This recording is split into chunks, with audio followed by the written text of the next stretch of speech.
Esse estudo está sendo gravado. Depois vai ser disponibilizado o slide em PowerPoint com a gravação de imagem e voz. Fazemos esse pedido antes do início da palestra, que os celulares estejam desligados ou no modo silencioso e que vocês guardem, se tiver alguma eventual pergunta, para o final da palestra, fazer as anotações e a gente discute um pouco a respeito do tema.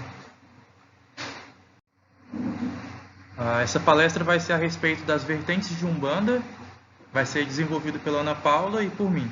Tá, os nossos e-mails aí. Vamos explicar um pouco a respeito da estrutura do trabalho, como vai ser feito. Esse estudo de vertentes de Umbanda foi desenvolvido pelo grupo de estudo aqui do centro mesmo. Durante todo o mês de outubro, foi desenvolvido, cada componente do grupo pegou um tópico específico para pesquisar e nós compilamos e fizemos um resumo do material. Tá, aqui a gente vai falar, primeiramente os primeiros vem o centro, a Umbanda de maneira geral, e a partir dos conhecimentos que nós temos a respeito do que é a Umbanda, nós fazemos os segmentos das vertentes. Em especial, a Umbanda Vovó Catarina, que é o que mais nos interessa.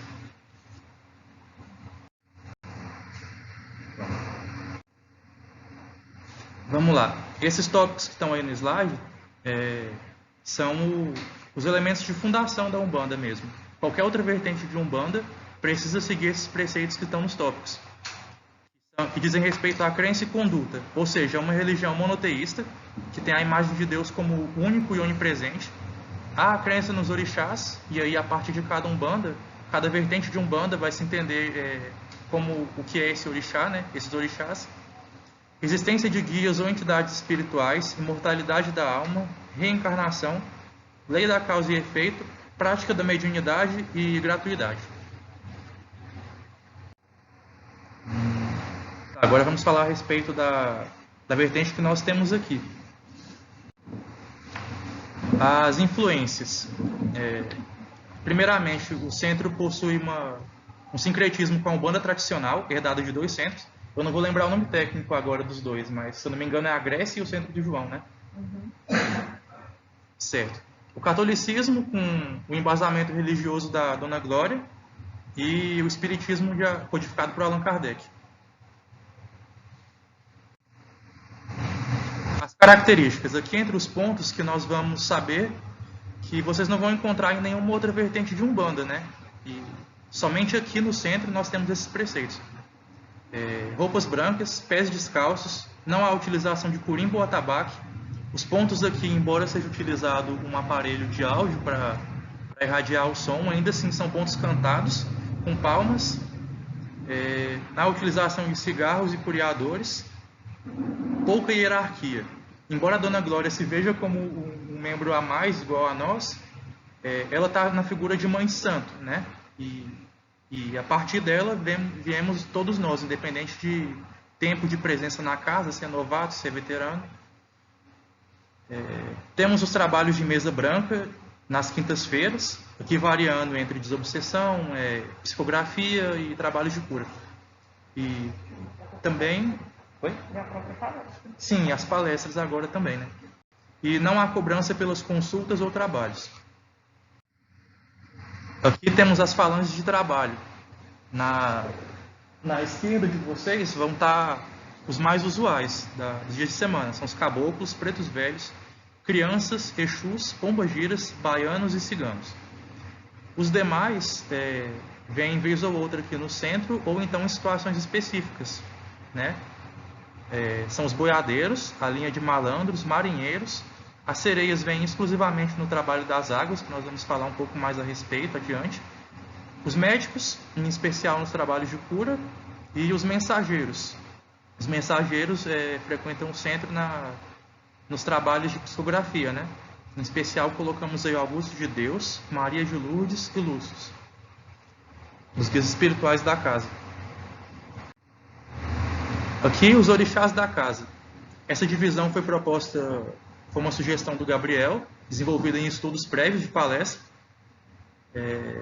Temos aqui Oxalá, Iemanjá, Oxóssi, Ogum, Yansan, Xangô, Oxum, Nanã, Obaluayê, Ossan, Ibeji e Exu. eles estão dispostos nesse formato aqui da planilha.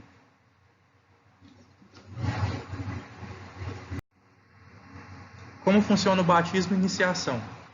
Aqui eu gostaria de fazer um comentário, porque embora o nome indique para médiuns novatos, né, para um ritual de batismo ou iniciação, todos os médiuns da casa são submetidos a esse processo ritualístico no trabalho das águas, que nós vamos até uma cachoeira, onde tem os pontos de força específicos para cada orixá, e lá nós fazemos esse processo de batismo e iniciação.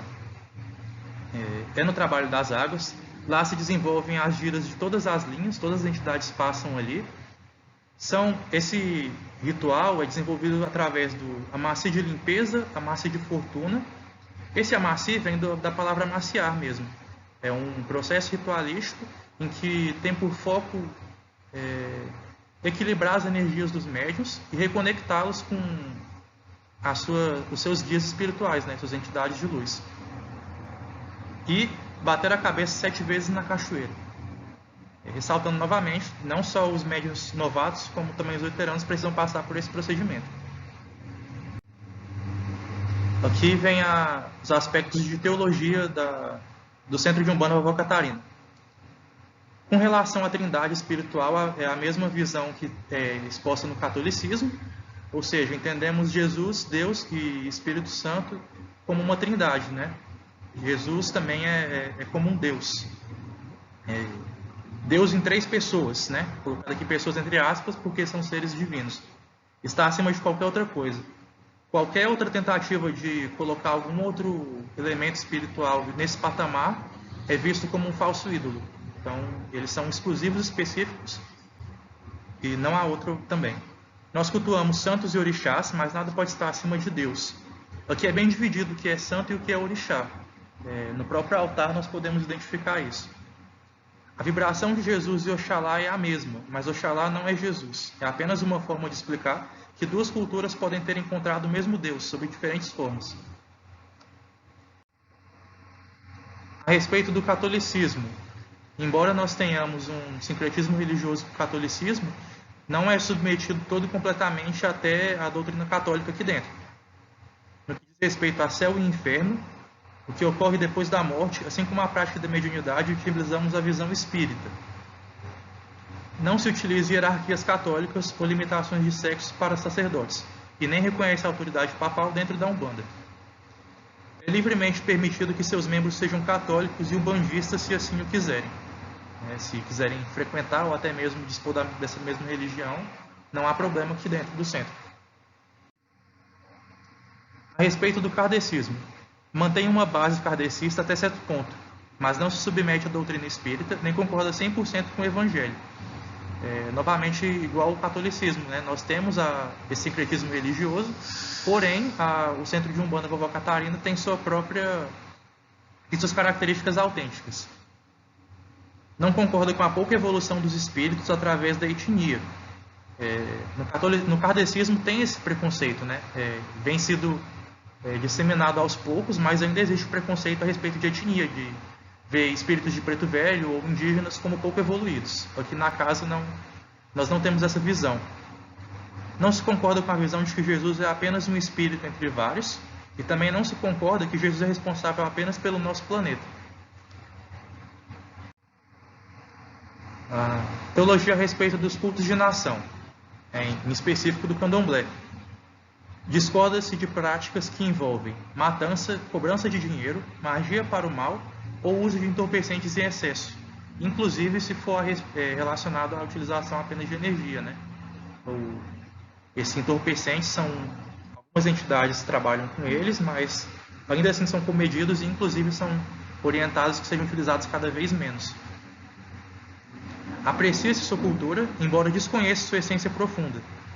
Trabalha-se com muitas entidades do candomblé, principalmente através das entidades, mas ainda há pouco estudo aqui no centro relacionado a isso. É mais influenciada pelo cristianismo, mas está aberto às nações. Aqui são os livros básicos da vertente de Umbanda Vovó Catarina aqui da casa, que nós estudamos. São, em essência, os livros de Allan Kardec, o Livro dos Espíritos, o Livro dos Médiuns, O Evangelho segundo o Espiritismo, Os Tambores de Angola, do Robson Pinheiros, Iniciação à Umbanda, do Ronaldo Linhares, e aqui nós não acrescentamos, mas tem também a Umbanda Pé no Chão, que nós utilizamos para embasamento dos nossos estudos. Certo. Agora eu vou dar a palavra para a Ana Paula, ela vai discorrer a respeito da Umbanda tradicional. Você quer que eu fique passando? Pode passar. Tá. Vocês conseguem me ouvir?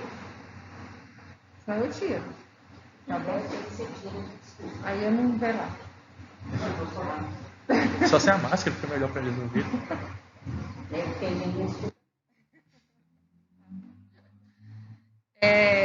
É uma religião de princípios, a Umbanda tradicional, né? A manifestação do espírito para a caridade. Quando falo para mim assim, Umbanda, o que eu mais percebo é exatamente esse ponto da caridade. Eu acho um ponto muito marcante para todas as vertentes. Assim, a gente já falou, né, que ela foi fundada em 1908 pelo médium Zélio Fernandinho de Moraes, através do Caboclo das Sete Encruzilhadas. Tem preceitos de caridade e fraternidade, o alicerce nas obras de Allan Kardec. E, embora ela tenha uma literatura mais própria, já tem todos os livros básicos, né, da Umbanda para fazer os estudos, ele ainda tem muitos pontos que veio do kardecismo. Ela tem influência do espiritismo mesmo, do catolicismo, cultura indígena, pagelança, cultura africana, culto dos orixás. As 7 linhas da Umbanda tradicional é Oxalá, Ogum, Oxóssi, Xangô, Iansã, Iemanjá e a linha das almas. Essas 7 linhas da Umbanda foi proposta por Leal de Souza nesse livro aqui. É uma utilização de 1933, já tem algumas outras atualizações. A questão da magia branca, né, que eles falam que na Umbanda não é permitido o trabalho para o mal, né? E quando fala assim da magia, eles fazem a magia branca, que o próprio fato de você acender uma vela e fazer uma prece pedindo algo para você, isso já é uma magia, né? O médium, ele tem que estar sempre prestando muita atenção na sua conduta moral e na reforma íntima, que é sempre muito falado dentro do espiritismo. E ele é responsável pelo seu desenvolvimento mediúnico. As falanges de trabalho tem a linha da direita, que são os caboclos, pretos velhos, crianças, baianos, boiadeiros, marinheiros, ciganos e oriente. E a linha de Quimbanda, Exu e Pombagira. Ela é uma religião fundamentada na tríade de crianças, pretos velhos e caboclos. A Umbanda kardecista. Ela tem forte influência na Umbanda tradicional e no espiritismo de Allan Kardec, né, com sua codificação. Ele tem um aporte teórico, né, e desenvolvimento mediúnico prático. Não cultua imagem, utilizam vela como elementos ritualísticos e há giras de cura. Tem falanges de preto velho, caboclo e criança. Dentro aqui da Umbanda kardecista, eu queria acrescentar o seguinte, que antes de Zélio Fernandino fundamentar a Umbanda, existiam nos centros espíritas as manifestações de caboclos e pretos velhos. Só que eles não podiam se manifestar porque eles eram considerados de pouca evolução. Então, não era permitido. Quando o Zélio Fernandino fundamentou a Umbanda, foi uma oportunidade que os médiuns acharam de trabalhar. E abriram esses centros juntando os dois. Então, tinha muito essa forte influência kardecista. Teórica, né? Isso, a parte teórica. E também todo ali o atendimento em mesa branca, na mesa. Só que naquele momento ali manifestavam os pretos velhos, caboclo e criança. existem centros que faziam com que eles ficassem separados. Então, havia manifestação na mesa, mas caso as entidades ali da casa não conseguissem resolver o problema do consulente, aí já passava para tipo uma outra tendinha pro caboclo, ou sabe assim, atender. Até hoje tem esse tipo de centro. Tem. Que é a mistura do Kardec com, né, a Umbanda. Geralmente é caboclo e preto velho, né, Glória? Né? Ou criança, nada mais. Ainda tem. E eu já ouvi dizer também que os pretos velhos, para se manifestar no kardecismo, eles se transformam, sabe? Assim, eles não se apresentam como preto velho, porque senão eles não deixam manifestar. Lá. Umbanda de caboclos. Tem influência na Umbanda tradicional e uma cultura forte indígena. E não tem nenhuma relação com o kardecismo. A dirigência do terreiro é de caboclos. Os cargos são indígenas, com a mãe e o pai de santo, que é considerado, né, uma analogia com os caciques. Fazem uso da jurema e não tem relação com o culto da jurema. Vou fazer um comentário aqui. Quando nós falamos da jurema, essa jurema é uma árvore, né? E esse culto à jurema, ele é muito próprio da cultura indígena, que eles fazem uma bebida dentro da terra, ali tem todo um ritual específico que se classificam como culto à jurema. Quando nós falamos que a Umbanda de Caboclo faz uso da jurema, é com relação aos seus elementos ritualísticos. Ou seja, um cachimbo é feito da própria madeira da jurema, uma bengala de preto velho. Eles tomam muito esse cuidado do respeito pela jurema. Eles apresentam todas as linhas de trabalho da Umbanda tradicional e a ramificação de direita como parte da esquerda. Umbandomblé. Ele tem influência da Umbanda tradicional e o Candomblé. Tem uma hierarquia forte, usam tambores como elemento ritualístico, essencial o atabaque, a mãe de santo como uma figura de liderança, compreensão dos orixás como deuses, usam adereços e vestimenta como a cartola, a capa, e tem divisão de trabalho, né? Tem dia que eles atendem como Umbanda e outros de Candomblé. Apresentam as linhas de trabalho pertencentes à Umbanda tradicional e a Isso, já foi? É porque é o mesmo esquema. Eles usam aquela mesma linha apresentada na tradicional. Certo. Umbanda trançada. Trançada ou traçada. Seu sincretismo religioso é com a Umbanda e o Candomblé. Suas características. Ela é muito parecida com o Umbandomblé. O que diferencia a Umbanda traçada ou trançada do Umbandomblé é porque não há diferença. Há diferença, mas eles, nos seus trabalhos, você pode perceber a manifestação de espíritos tanto da Umbanda quanto do Candomblé simultaneamente. E não somente das duas vertentes religiosas, não somente das duas religiões, mas eles também não separam em dias. Por exemplo, o dia de Exu. Eles não tocam, por exemplo, somente dia de Exu para tanto do Candomblé como da Umbanda. Você pode perceber diversas entidades trabalhando simultaneamente no mesmo dia, tanto da Umbanda quanto do Candomblé. As falanges de trabalho são as mesmas da Umbanda tradicional, tanto da direita quanto da esquerda, com a diferença de que nessa Umbanda trançada, eles entendem os orixás como não somente energias, mas a capacidade de que eles sejam encarnados através de uma manifestação física. Então você pode perceber ali, como é que eu posso dizer? Para a gente é difícil entender isso porque na nossa vertente nós não entendemos que os orixás podem ser encarnados, mas para eles sim.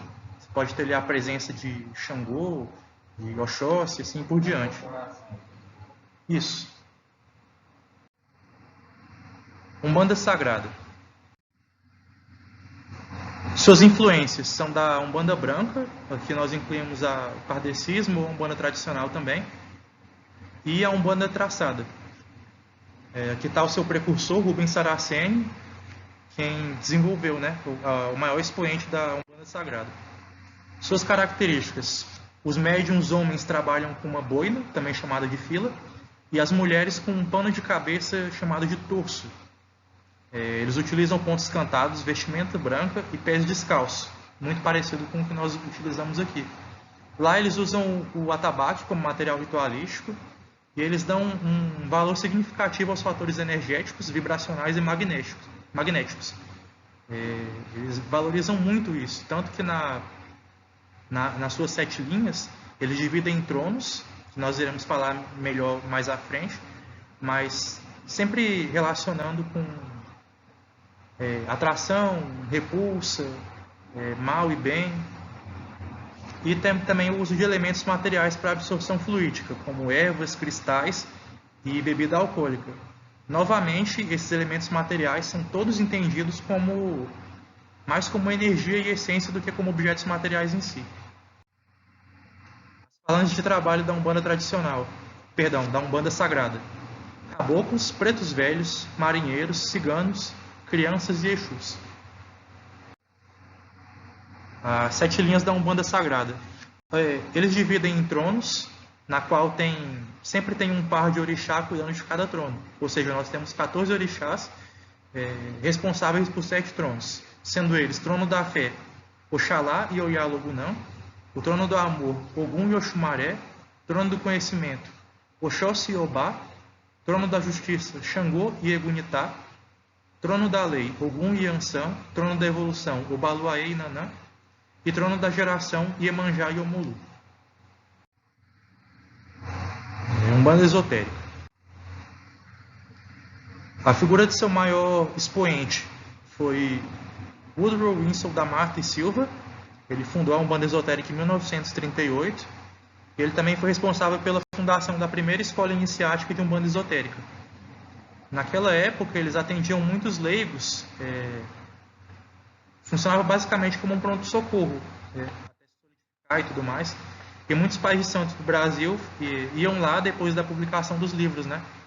Eles liam, se interessavam e iam até a tenda dele. Seus fundamentos: ele tem um caráter iniciático, ou seja, o conhecimento é passado sempre de mestre para discípulo, conhecimentos magísticos complexos. É uma religião cristã focada na nova era que vem do ocultismo europeu e das crenças orientais. Quando se fala dessas crenças orientais, é principalmente da Índia. Eles também se baseiam no que nós estudamos nas palestras anteriores de Albandã, que são o conjunto das leis divinas.